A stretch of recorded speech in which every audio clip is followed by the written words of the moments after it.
pertama saya ingin mengucapkan terima kasih atas kesempatan yang diberikan kepada saya pada malam hari ini.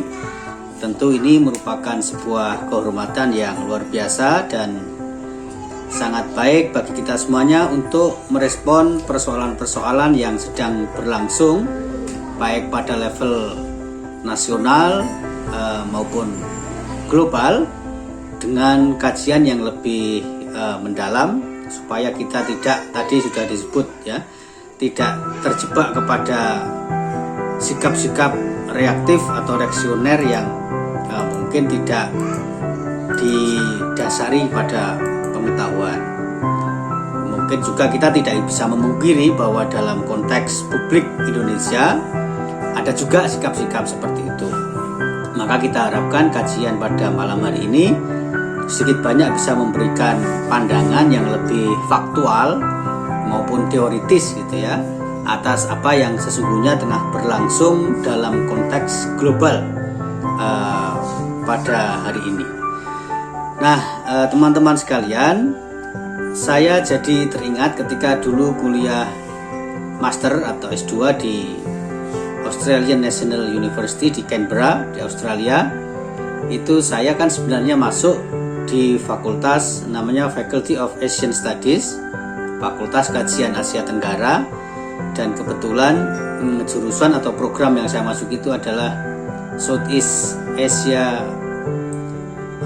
Department of Southeast Asia Studies gitu, jadi Asia Tenggara. Tapi begitu sampai di Canberra, sampai di ANU, persis di depan fakultas saya itu ada sebuah center namanya Center for Middle East and Islamic Studies, Center for Arab and Islamic Studies, persis di depan fakultas saya gitu.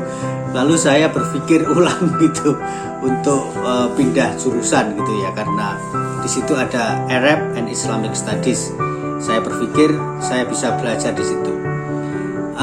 Tetapi ketika saya konsultasikan, jawaban yang saya terima adalah tidak perlu pindah fakultas, karena di ANU khususnya yang saya alami ya, orang bisa mengambil mata kuliah, beberapa mata kuliah di banyak tempat sepanjang itu berkaitan dengan minat kita dan tidak ada larangan. Maka saya mengambil mata kuliah di Center for Arab and Islamic Studies itu. Tapi begitu saya lihat mata kuliahnya, saya menemukan ada hal yang berbeda dari yang saya bayangkan. Yang saya bayangkan tentang Islamic Studies itu adalah Islamic Studies in theological sense atau in theological meaning, dalam arti membahas tentang studi Islam itu artinya studi Islam dalam arti pemikiran gitu. Seperti misalnya katakanlah di McGill University di Kanada. Tapi ternyata yang saya saksikan atau yang saya dapatkan di Center for Arab and Islamic Studies ANU itu jauh lebih kepada empirical studies of Muslim societies. Jadi lebih kepada studi empiris tentang masyarakat Muslim. Maka saya ingat waktu itu saya mengambil satu mata kuliah, judulnya adalah Democracy in the Arab World, demokrasi di dunia Arab. Tidak banyak mata kuliah lain yang saya ikuti lagi, karena itu tadi saya merasa ini too empirical, sementara yang saya minati itu sebenarnya adalah lebih kepada theological studies of Islam. Belakangan lalu kolega muda saya dan juga dulu bimbingan saya, Hasnan Bakhtiar, kemudian kuliah di situ, belajar kepada para ahli di situ, termasuk Jim Piscatori ya, dan juga Profesor Amin Saikal yang nanti akan saya kutip beberapa pandangannya dalam kajian ini.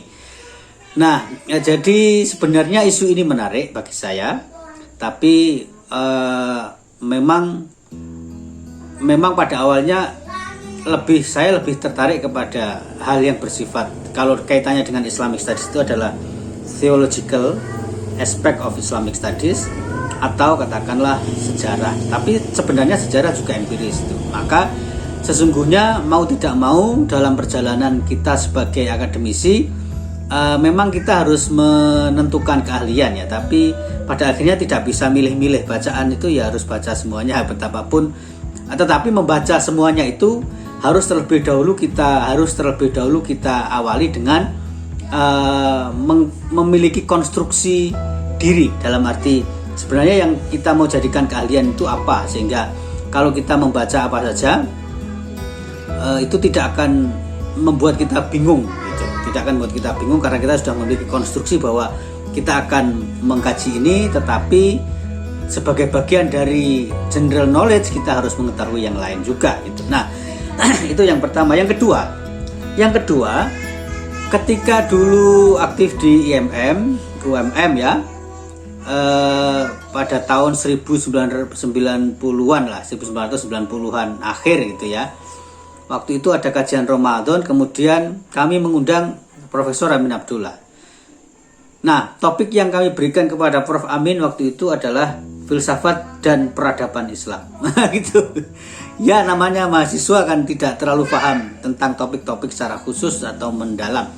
Begitu beliau tampil, kemudian menyatakan bahwa dalam waktu 2 jam saya diminta berbicara tentang filsafat dan peradaban Islam. Waduh, ini tema yang sangat luas. Filsafat saja sangat luas, peradaban juga sangat luas.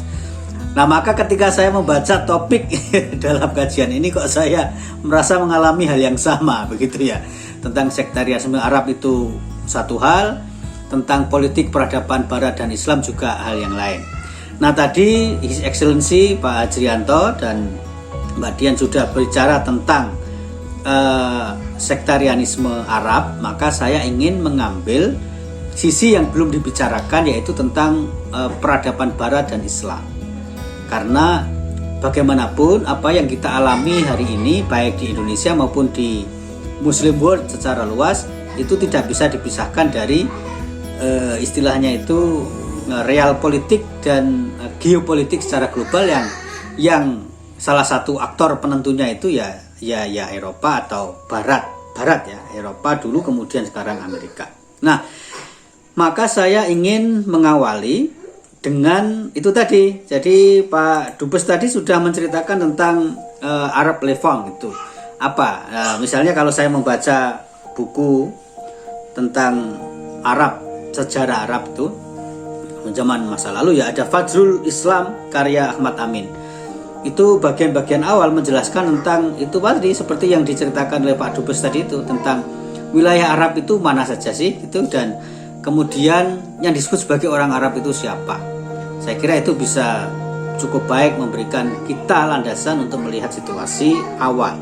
Nah, maka kalau kita berbicara dalam konteks hari ini, itu kan ada hal yang menarik karena West Barat lalu di apa ya istilahnya, persandingannya itu dengan Islam atau Muslim world. Kalau West dan Muslim world oke ya, tetapi dalam banyak hal yang kita baca di buku-buku itu adalah West and Islam and the West.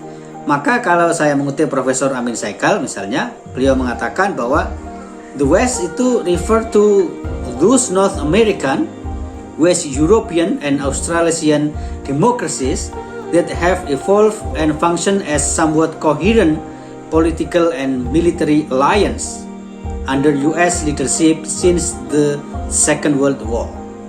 Jadi kata Prof. Amin Saikal, Barat itu merujuk kepada setidaknya tiga entitas wilayah gitu, yaitu North America, Amerika Utara, Eropa Barat, dan Australasia. Nah, makanya kalau kita meskipun belajarnya Australia itu kan secara fisik geografis kan ada di selatan, timur selatan Indonesia, tapi orang tetap saja mengatakan belajar ke barat gitu ya, karena saya tidak tahu mengatakan itu dengan sadar apa tidak, tetapi dalam konteks ini barat tidak dalam arti wilayah, tetapi dalam arti apa ya, peradaban atau civilizational entity itu. Maka Islam menurut Profesor Amin Saikal, the domain of Islam refers to all Arab and non-Arab followers of the religion of Islam. Maka Islam atau dunia Islam itu adalah semua yang merujuk kepada baik orang Arab maupun non-Arab yang mengikuti agama Islam.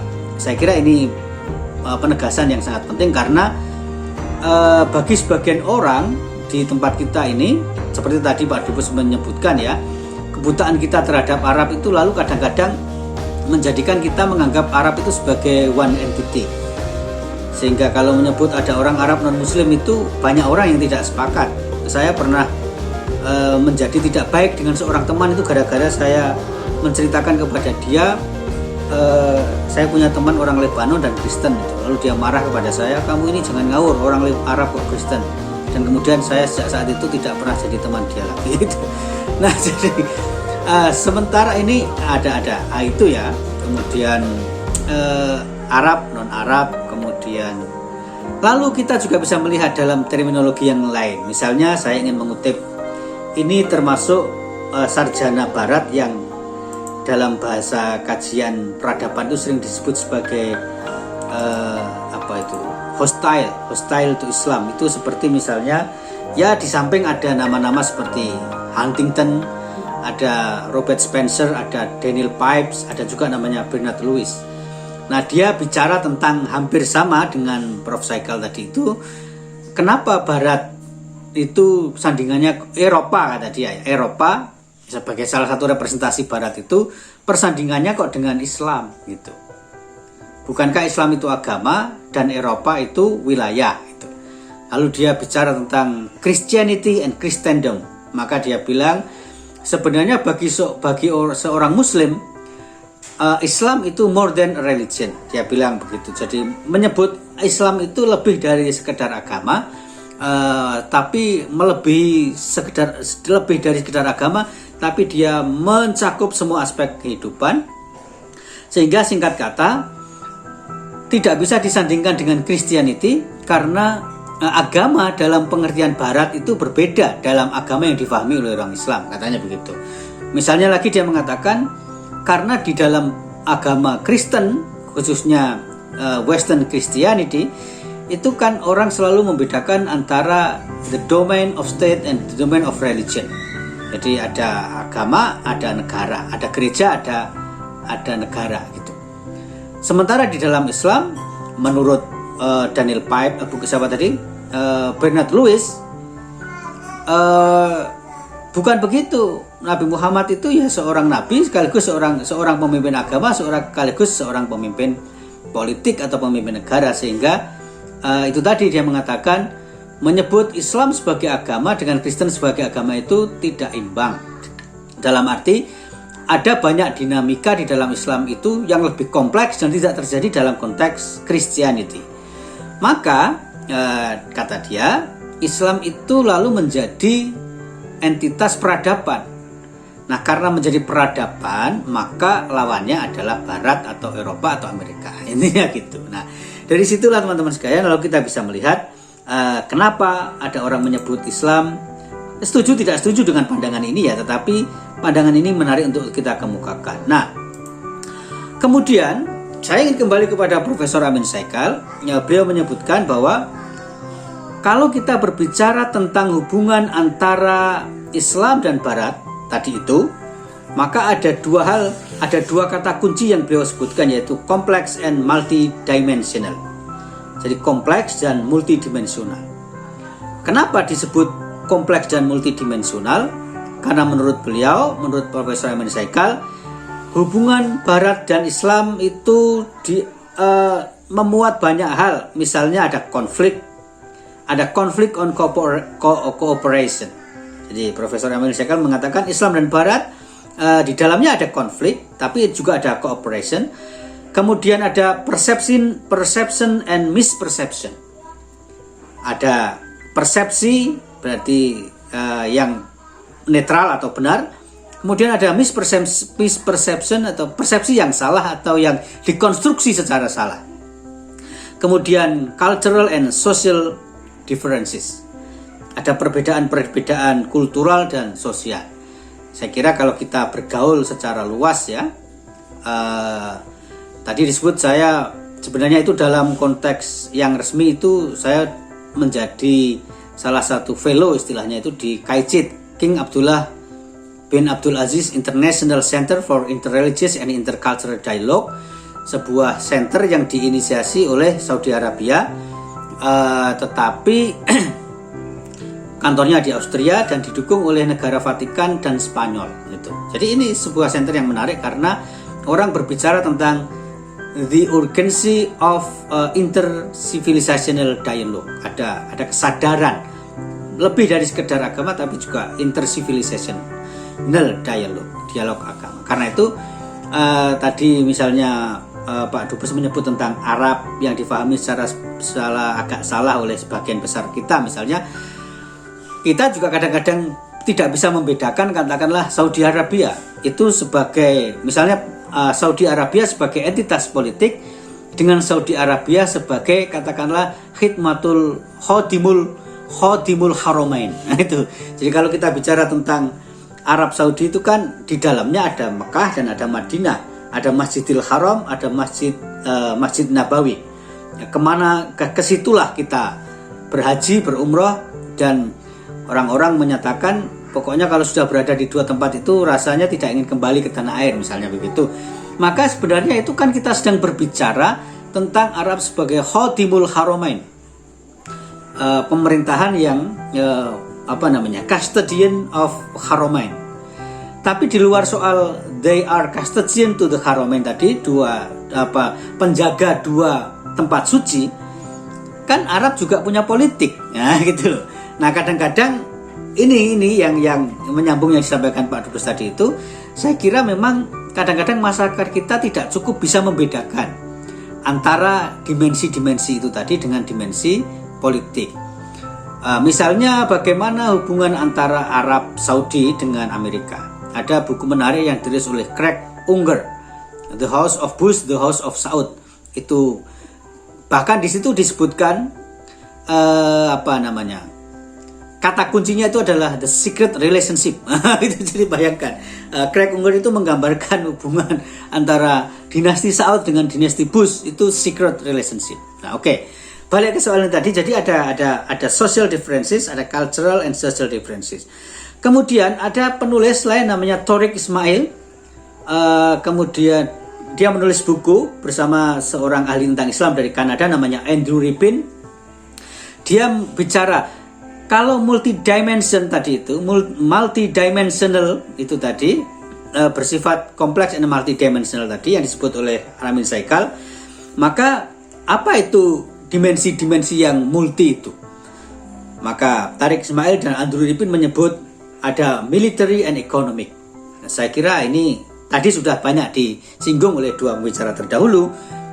It is not religion yang menjadi persoalan utama, tetapi adalah perebutan sumber daya misalnya. Kemudian ada cultural and intellectual. Cultural and intellectual berarti nanti kita berbicara tentang cultural, kita berbicara tentang globalization. Kemudian intellectual kita berbicara tentang bagaimana persepsi tentang negara-negara di luar barat itu dikembangkan dalam dunia akademik yang kita kenal dengan istilah Orientalism. Maka sebenarnya kan kalau kita bicara hal seperti ini, mau tidak mau harus baca landasan-landasan filosofis seperti Edward Said, bahkan Derrida. Itu nanti akan saya sedikit, kalau masih ada waktu, saya ingin sedikit menyinggung tentang Derrida. Kemudian confrontational and reconciliatory. Jadi ada konfrontasi, ada rekonsiliasi. Saya kira itu dengan mudah kita bisa lihat karena kalau kita berbicara tentang Arab world, for example, saya kira satu hal yang pasti adalah not all Arab countries are in one political stance. Tidak semua negara-negara Arab itu berada dalam satu sikap politik. Itu kan maknanya di satu sisi katakanlah we talk about United States sebagai superpower in our today world itu, maka sikap negara-negara Arab dengan Amerika itu kan ya tidak sama. Ada yang konco, ada yang musuh, ada yang mabi neutral dan seterusnya. Kemudian yang menarik ini menggarisbawahi yang tadi disampaikan oleh dua pembicara terdahulu bahwa menurut saya ingin kembali lagi kepada Ramin Saikal tadi bahwa the tension has its roots more in political and politically motivated perceptual differences. Jadi sekali lagi ternyata hal yang menjadikan prejudis katakanlah begitu, atau hatred, kebencian, atau hostility of West toward Islam, Muslim world atau Islam, itu adalah more in political and politically motivated perceptual differences. Jadi lebih kepada politik atau persepsi yang dimotivasi oleh kepentingan-kepentingan politik. Nah, ini menarik gitu. Ini menarik. Dan yang kita lihat sekarang ini ada satu yang menyebut bahwa entitas Barat dan Muslim sekarang ini tingkat ketakutan dan tingkat ketidakpercayaan satu sama lain itu mencapai titik kulminasi yang tinggi pada saat ini dibandingkan pada sejarah-sejarah masa lalu. Wah, jadi dalam sejarah Muslim, sejarah dunia kontemporer, itu ternyata kalau kita lihat hubungan Barat dan Islam itu mencapai fearful and distrustful of one another, itu tinggi sekali pada hari ini dibandingkan dengan masa-masa yang lalu. Nah gitu. Nah kalau saya sendiri sering menggambarkan begini, kalau kita membicarakan tentang hubungan antara Islam dan Barat, maka salah satu cara yang bisa kita pakai untuk memahami kenapa ada ada fear, ada ketakutan, kemudian ada yang disebut dengan ada distrustful itu, ada distrust itu kenapa? Maka saya sering menggambarkan pertemuan Barat dan Islam dalam konteks peradaban dunia ini dalam 3 lini masa. Saya mengistilahkannya begitu saja, atau 3 periode. Pertama saya sering menyebutnya begini. Periode pertama itu adalah ketika Islam sebagai agama baru lahir, sebagai kekuatan baru, tapi di luar itu sudah ada imperium besar di dunia, yaitu Imperium Romawi dan Imperium Persia. Kalau saya sering mengutip kitab yang ditulis oleh Manak Khalil Al-Qotton, dia bercerita tentang Tarikh Tasri Al-Islami pada dasarnya, tapi di awal-awal dia menjelaskan tentang adanya 2 peradaban besar di dunia yang menguasai dunia ini, dalam istilah dia itu menjelang bi'tsah, menjelang kenabian, menjelang diutusnya Nabi Muhammad itu. Yang itu tidak lain adalah Romawi dan Persia. Itu pertama, sehingga misalnya dalam surat Al-Hadid itu ada cerita tentang pedang gitu. Kemudian salah satu tafsir, misalnya tafsir Al-Marogi, menyebut pedang itu artinya ya memang harus menggunakan kekuatan militer untuk menegakkan agama. Barangkali kalau tafsir seperti ini dibaca oleh kelompok-kelompok jihadis, itu langsung jadi bahan bakar kayak bensin kena air, kena api gitu. Tapi saya memahaminya begini, itu berkaitan dengan sejarah. Karena Islam periode awal itu lahir di tengah 2 himpitan kekuatan imperium besar yang bernama Romawi dan Persia, dan the medium of media penaklukannya itu kan peperangan. Kalau kita misalnya nonton film yang berlatar belakang kerajaan Romawi, katakanlah Gladiator saja misalnya, itu saya sering nonton film-film begitu, dan selalu ada pertanyaan dari putra mahkota misalnya kepada bapaknya, untuk apa kita memenangkan perang-perang ini? Untuk apa mengorbankan orang-orang yang nggak bersalah? Jadi konteksnya adalah kita sulit memahami ayat itu saja, tetap kalau tidak menggunakan pendekatan historis, sehingga saya memahaminya ya karena memang Islam berada dalam 2 himpitan imperium besar yang salah satu cara penaklukannya itu ya tidak lain dengan peperangan, dan maka Islam harus muncul sebagai kekuatan yang juga menunjukkan kekuatan militernya gitu. Itu saya mengistilahkannya Islam baru muncul dan ada peradaban Barat yang bernama Romawi. Kemudian lini masa atau periode kedua itu adalah ketika peradaban Islam muncul sebagai peradaban besar, dan banyak penulis Barat itu menyebut sebagai ketika lalu Barat mengalami kemunduran karena Romawi udah mulai decline, dan peradaban Islam baik di timur yang diwakili oleh Bani Abbasiyah maupun sisa-sisa Bani Umayyah yang melarikan diri ke barat kemudian membentuk Bani Umayyah II di Spanyol, dan kita bisa membaca banyak sekali sumber-sumber yang bercerita tentang bagaimana Muslim di Spanyol tidak hanya menawarkan peradaban tapi juga menawarkan peaceful coexistence dengan orang-orang beragama lain. Bahkan dalam salah satu versi yang saya baca, misalnya dalam kaitannya dengan Yerusalem dan Palestina, itu ada satu buku sejarah yang menyebut justru pada sejarah awal dulu yang paling banyak menimbulkan konflik itu adalah Kristen, bukan Islam atau Yahudi. Oke.